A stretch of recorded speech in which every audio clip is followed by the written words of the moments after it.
So welcome. I'm Lionel Allen. I am your lead instructor here at the Minding Our Business Financial Academy. I'm a certified financial educator. I've been a real estate agent for over 20 years. I've helped to build my own family's wealth, and I consult others in helping them steward their finances, faith-based perspective, and help them to go on to build their wealth. So welcome. Today's conversation is a very timely and impactful one. Why resolutions fail and systems win. That will be our discussion. So again, why your resolution is failing you and why you need to transition into leveraging a system. That will be our conversation for the next 25 minutes. Glad you're all here. If you're coming in from social media, from YouTube, Instagram, Facebook, LinkedIn, or any one of the other platforms we broadcast on, welcome to the family. We're rocking and rolling. We got our year started. We're doing a lot within the community, restructuring things a bit to bring more value to all of you. So just keep your eye out on your stream, on your threads. We'll be launching a new free community. We want to make sure this message of stewardship, the principles of stewardship, the tools and resources you need to be a good steward are available to everyone. That is our mission. Our mission is to help people of faith all over the world steward the kingdom's finances and grow their wealth for the advancement of the kingdom. That's what we do. So tonight, there's our topic. Let's get right into this. I've got my notes ready and I'm ready to serve all of you. We're going to start out as always with our scripture reference. Tonight, it's Proverbs 16, verse 3. This one's a powerful one. Commit your work to the Lord and your plans will be established. That's from the New International Version. Commit your work to the Lord and your plans will be established. How do we translate that into application for today? I'm big on not just reading the word, but also looking to understand how I apply it, right? I think the Bible says, don't just be learners of the word, be doers of the word. So we try to stay in that stream of doing. So I believe God doesn't just bless intentions, he blesses obedience and structure. The Bible constantly tells us to discipline ourselves. The Bible constantly tells us to seek wisdom, seek wise counsel, right? I'm currently going through, if you know of Abadayo, I believe his name is, he has a great challenge he does every year called the 31-Day Wisdom Challenge. I'm a part of that. And we just walk through the 31 chapters of Proverbs. Today, of course, it falls on the day of the date. So today was the 14th chapter of Proverbs. It's been enriching my life.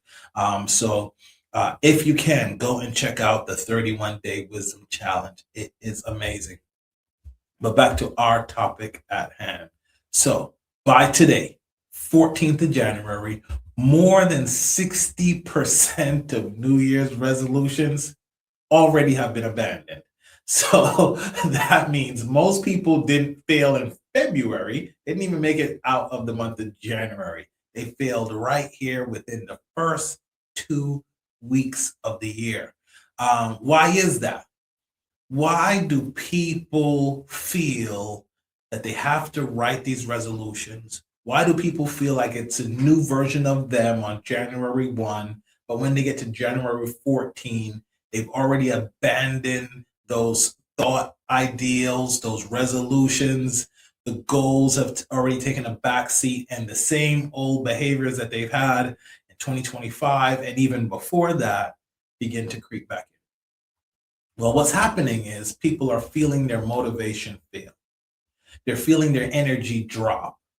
Guilt starts creeping in. You said you were going to do this year, and look at you already doing it. That little nagging voice in your head, right? And then the excitement of it all, of the new, fresh resolutions and goals and all that, it's gone. It's already worn off. The novelty has worn off.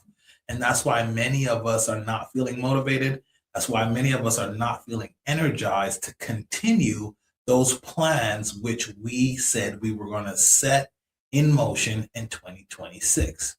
If you already feel like it's slipping away, I want you to hear this. You did not fail because you're lazy. You failed because you didn't employ the right strategy. So if you're one of those people who's already starting to drift away from your goals, you've already started to put a line through the resolutions, it's not because you were not motivated. It's not because you're lazy. It's not because you can't do it. Get out of the negative self talk.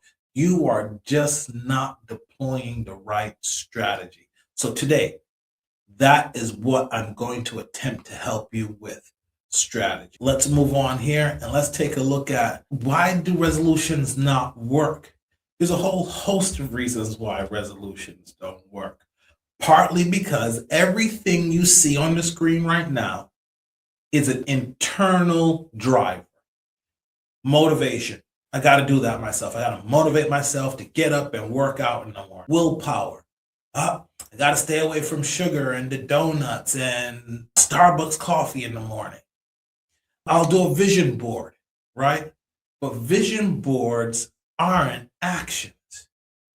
Emotional energy. Maybe already, like I mentioned last week, maybe those statements just came in.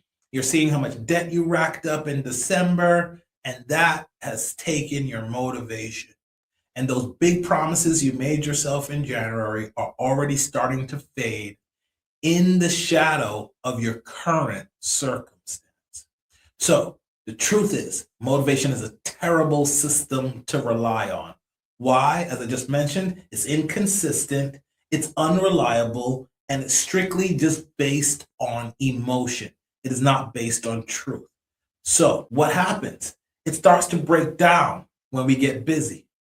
I talked about the situation starting, the magnitude of the situation taking away our motivation and our energy. Willpower starts to fade us when we stress about what is going on. So when stress shows up, it pushes willpower right out the door. Like I mentioned earlier, our vision board is not action.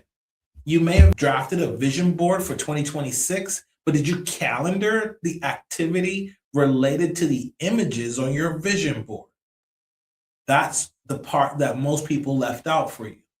It's not enough to just have the vision board party with your friends, go through all the magazines and cut out those images that you have of your future life, your future self, and glue them all down. But guess what? You got to break out your planner. You got to break out your Google Calendar or whatever you use and break those goals down into smaller segments and actually calendar them if you're going to hold yourself accountable to actually doing those things. So that's a really important nugget. I hope that's helpful to someone out there. I'm a big vision board person. I've been for the last 2 weeks setting goals and getting my vision board out. I do actually a whole PowerPoint with my vision board, my word of the year, my mantra, my prayer. I build it all out. But without a calendar to reflect the activities, to point back to those things that I'm envisioning, I don't have an action. I don't gain traction. So goal setting is good. Systems get results. So we're not talking about goals. We're just talking about implementing systems to get us to the point where we can actually implement the goals we're setting for ourselves. So the core idea, if January doesn't have a system implemented, then February will look exactly like last year. All right. So now that we've covered the problem, let's get a little bit into the solution. Here's something, affectionately said this to many people when I die, on my headstone, put plan, do, review. That's how important it's been to me in my life. Plan, do, review. It's a system that I've developed and garnered through my personal development journey. It's one that I take to heart. I try to employ it in everything I do, whether it's producing digital products like now, whether it's working with a client, whether it's my own building out some of my own properties and short-term rentals and all the other businesses that I have. All of it first came from plans. Then I actually went and did something. And then I went back and reviewed what I did. And that is something I learned from one of my mentors. I'll call out one of my great mentors, Ed Calder. He taught me this a long time ago when I was in corporate America. He taught me the words process improvement. Up until then, I had never heard it broken down like that. Process improvement. It's actually a skill, a quite valuable skill if you have it. Companies employ people to come in, look at their process, and find 1% to 2% changes that over the life cycle of their product or service production saves them millions and makes even more for them because they're able to reach more clients, they're able to produce more. So process improvement is something we should be employing in our lives. And I've been able to do it through the simple mantra, plan, do, review. So just like you're seeing this quote on the screen, this comes from James Clear. Many of you may have read Atomic Habits. And in that book, he says, we do not rise to the level of our goals, we fall to the level of our systems. And that's what I'm trying to get you to understand today. You have to implement a system. And in Minding Our Business Academy, that's exactly what we give to our clients, a system of planning, a system of tracking. There's that review, right? And then a system of what to do with your money. Give your money a direction. I call it the principle of allocation, right? Allocating a purpose to the resources which you are given. All right. So as we move on into this, let's take a look at the planning phase of it. Planning is leadership. That's what that is. Every great leader shows up with a plan. Why do people trust and follow leaders? Because they feel like they have a plan that will actually work. I'm a big NFL fan, and if you've been looking at the news the last couple of days, there's been all kinds of shifting and jettison of really great men who are leading other men in these teams. But really, what is the reason why they might want to shift? They are enacting an alternate plan, and they want another leader with a plan that they think will be more successful than the previous leader. So that's why right now there's 9 NFL teams that don't have a head coach. Those owners, those general managers, they're enacting a new plan, and they're looking for new leaders to come aboard their organization with a plan. I can trust you. When they sit down in those interviews, the number one question is, what is your plan for this organization? How do you get us back to the winning column? It always starts with a plan. So planning is not restrictive. Planning is leadership. Planning is a core quality of all great leaders. What does planning actually mean for you as a steward? It means deciding before your week starts. I talk about it all the time, the weekly meeting. What am I going to spend this week? Where is my resources going to go? The resources God has blessed me with as a steward to manage, where am I going to direct those resources for the advancement of the kingdom? That's really what this is about. Now, of course, the kingdom starts within your household. Yes, so managing your household first, right? He who can be trusted with a little will then be trusted with a lot. And then you can begin to advance the ministries and the kingdom overall once you get your household in order. Assigning every dollar a job, whether that job is to maintain your household, planning for future events, investing in ministries, multiplication. That is something that a common theme we see in the Bible is multiplication.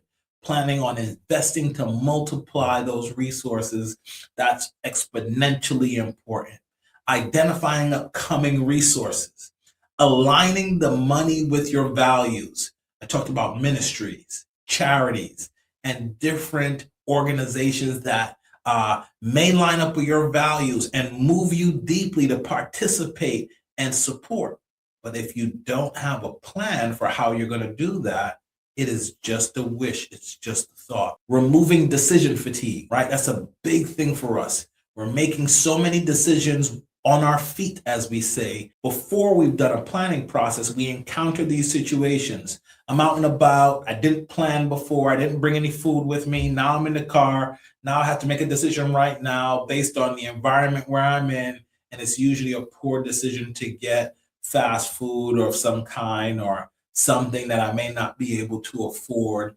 That is decision fatigue when you're just constantly putting yourself in this loop of making decisions while in the situation and you haven't planned before entering the situation. That's where we get decision fatigue. And then that's where we make sometimes the decisions are not in line with our goals and our values. These are all reasons why planning is the very first step. Don't plan your week. Your spending will plan itself. Why? It will be situational. Your spending will be tied to the situation you're in. The Bible doesn't say that God establishes intentions, it says he establishes plans, right? We intend to do a lot of things. And there's a great saying, right? The road to hell is paved with good intentions.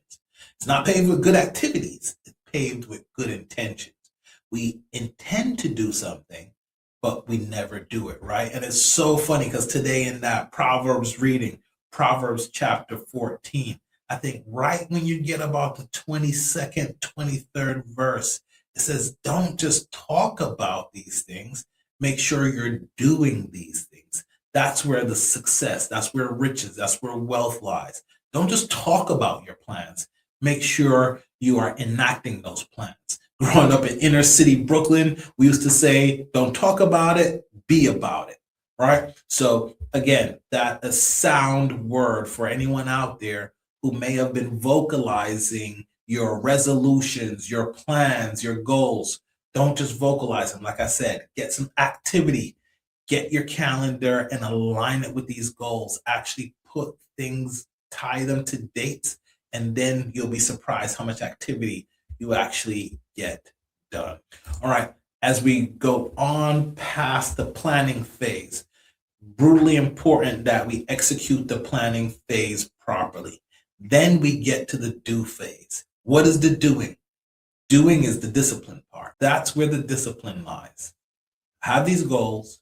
I've broken them down into milestones. I've tied those milestones to the calendar. Now, when that day comes, I have to do. I get up at 4 o'clock in the morning on Monday, Wednesday, and Friday. I'm part of a group called F3. It's a group for the invigoration of male leadership within the community. So it's a group of Christian men. We get together. We have 5 core principles. One of them is we work out outdoors, rain, sleet, cold, good weather, bad weather, we're out there. You think it's really motivating? This past Monday, it was 29 degrees here in Georgia. And I'm getting out of my nice, warm 73-degree bed. Do you think I really had the motivation to go out there 29 degrees? I really didn't. But guess what? Not only did my alarm go off, my calendar reminder went off for me to what I call wake, hydrate, and dedicate. That's my devotional period. So get up, get dressed, hydrate, go into my devotion, and then I'm ready to get out and get to work. And all of these things are actually on my calendar. That's how I can stay consistent at getting up at 4 o'clock in the morning and getting out and getting to that workout meetup point before 5:30 a.m. It's calendared, right? So what are we going to do? Planning doesn't change your life. The execution piece of the plan is what changes your life. That's what I'm trying to reiterate with all of you today. So what does that look like? That looks like following your spending plan, right? If you're part of the MOB community, you've worked with me probably one-on-one to create your spending plan, right? Making aligned decisions in real time. I've already written out my weekly plan for all the categories, what I'm going to spend in these categories. So in real time, when I hit the grocery store or I'm out and about, I've already got a plan in place. I know what I'm going to do in real time. I'm not responding to my situation. Tracking as you go. Again, if you're part of the community, if you've been with me for a while, you have our tracking tool that we use to track where every dollar is going, right? So tracking as you go. Saying no when you need to. I talked last week about having a fiscal fast, finding some period of time in this month of January where you just essentially lock the wallet, lock the purse, throw the credit cards in a cup of water and put them in the freezer, literally freezing the account. That's something I came up with about a decade ago when I first started teaching stewardship, right? It allows you to, when you got to take it out and wait for it to melt, it allows that heat of the situation to cool off. All these things allow you to stay on the progress of what you need to do and what you've planned to do, more importantly. And then staying consistent, not perfect. Now, what does that mean? Let me tie this back to the workout thing. End of the year, I'm leading the workout. Smart me. I decide, oh, it's the end of the year. Let me challenge the guys to max out Monday. We're going to do the maximum reps we can do of every exercise. So I already had this plan of the exercises I wanted to do, and I'm leading. So I took them through my exercises. And then, as a good leader, I'm engaging the people in the group. So I left a portion of the 45-minute workout that the other members who were there with me could call out their workout they wanted to do, all of us to do for max reps.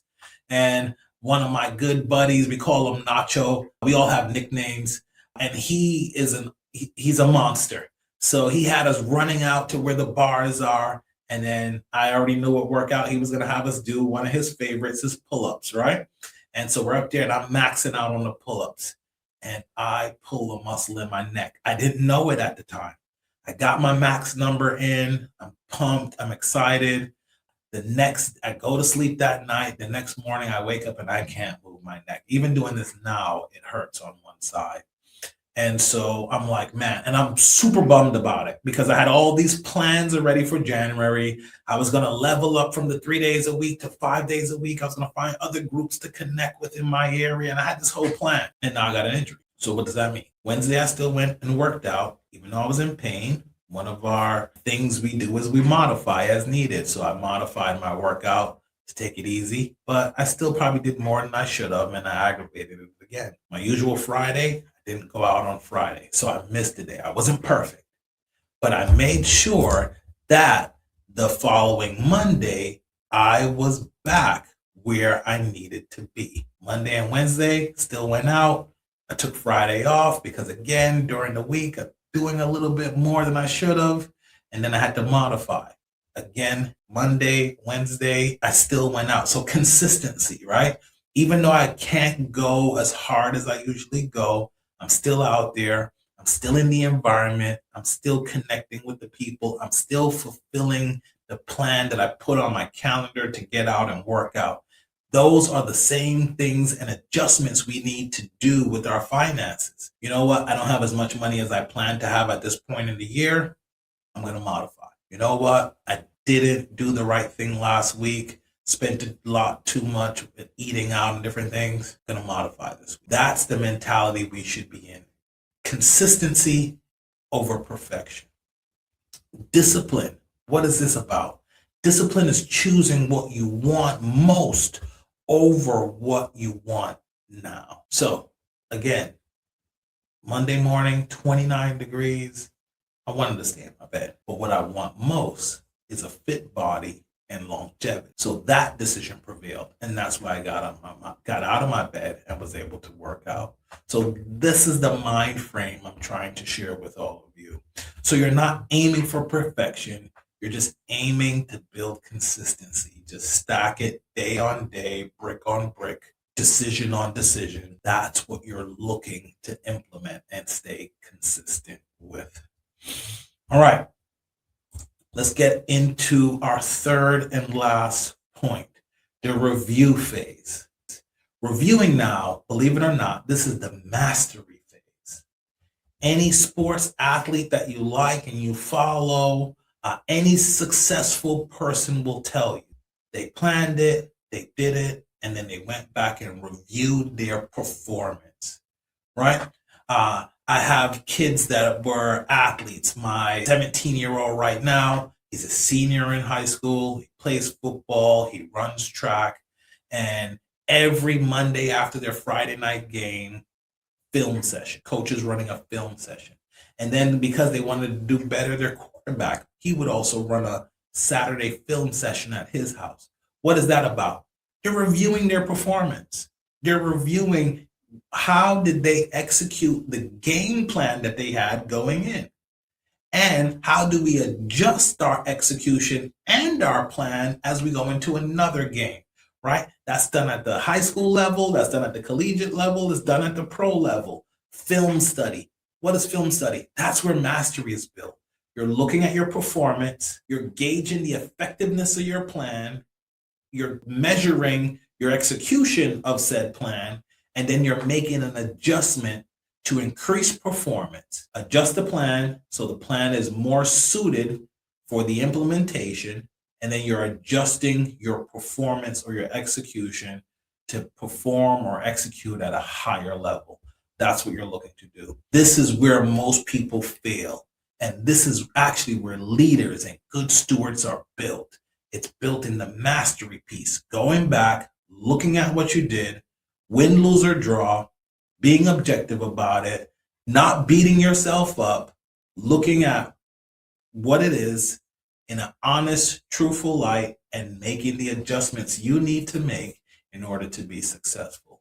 So, like I said, all champions out there, if you're a big sports fan, basketball's ramping up, football's coming to a head. College football have their championship game on Monday. My son, shout out to my son Mike. I know he's super excited about it. He's a Hoosier. He's in his junior year at Indiana University. They're going to be represented in the college football championship. Football will have a Super Bowl in a couple of weeks based on what happens this weekend.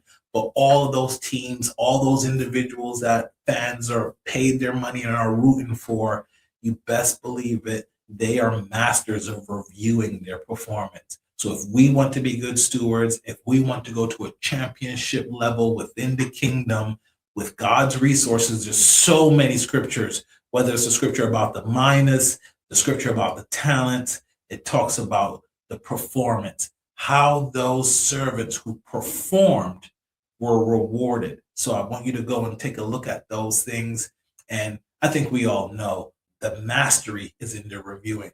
So what does that look like for a financial steward? Your budget versus your actual. That's what your weekly meeting is all about. What worked? What didn't work? Were you too aggressive with some of your plans? Were you too lenient in some areas? Did you go over budget, under budget? That's what that too aggressive or too lenient in some areas.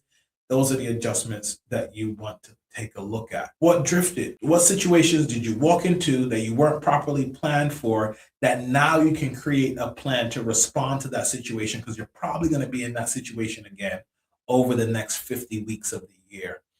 And then overall, what do you need to adjust? Talked about that earlier with my injury, right? I had to make an adjustment. So I went down to 2 days instead of 3 days.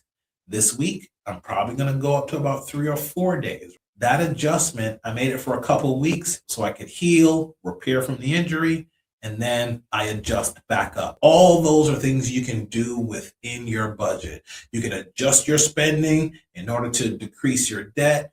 And then at some point, when you're looking to buy a home, you're looking to make large purchases, you may want to increase your debt. It's checks and balances. That's what you're doing. But if you aren't tracking, if you aren't planning, if you aren't executing the work and then going back and tracking and reviewing your performance, you won't know. You're just playing hit or miss. You won't know where the most effective activities lie. All right. So reviewing is how we get better without starting over. Take the emotion out of it.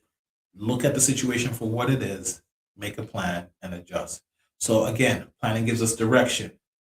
Doing builds discipline, and reviewing, that creates mastery. Just to recap what we covered tonight, resolutions fail because they rely on emotion.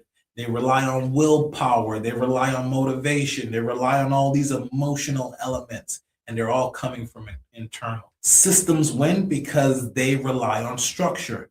They're then external structures you've put in place to make sure you're staying on course. And this is not just a feeling, it's not just a thought.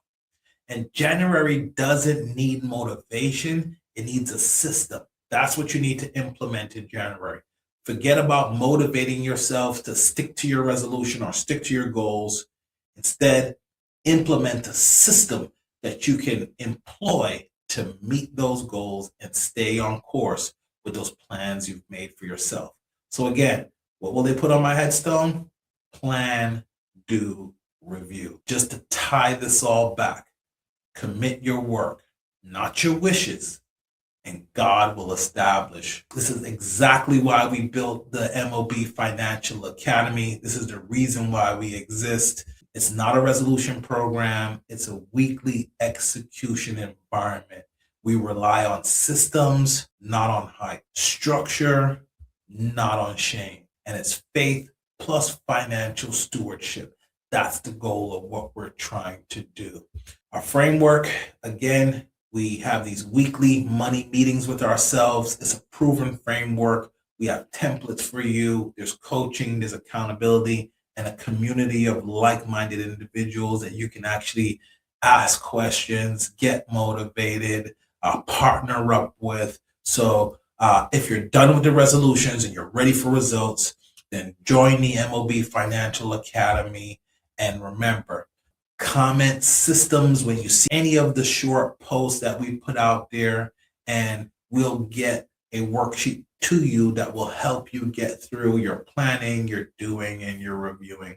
So we're asking you to go beyond the resolutions that are fading and implement a system that will endure throughout 2026, and 2026 doesn't have to look like last year if you implement a system for your success. So again, my name is Lionel Allen, certified financial educator, real estate investor and agent, and an overall investor in the kingdom. I appreciate you all for joining me tonight. We went a little long, but sometimes there are just things we need to fully unpack so you all are prepared to move forward in your stewardship journey. So thank you for joining us. We'll be glad to have you, and come out and join us in the Minding Our Business Financial Academy. Thanks for joining us at the MOB Academy. Now stop scrolling and go mind your business.